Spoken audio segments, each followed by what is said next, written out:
Hello everyone. तो चली तो एमसीक्यू डिस्कशन 10,000 सीरीज एमसीक्यू आपण मैंने निहाती संध्या छे देखुवे।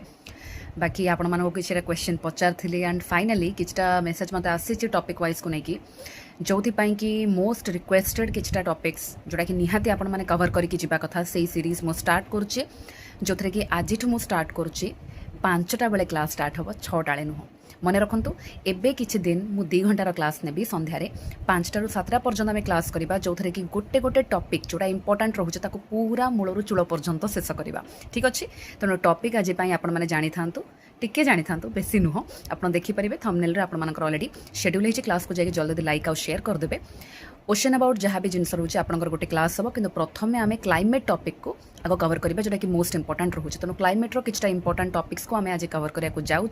तेणु 2 घंटा सेशन आम सब जिनस कवर करवा तो निहाती सेशन में मत जॉइन करेंगे 5 ରୁ 7 सेशन हम आसन तो कमेंट सेक्शन निहाती जनइबे।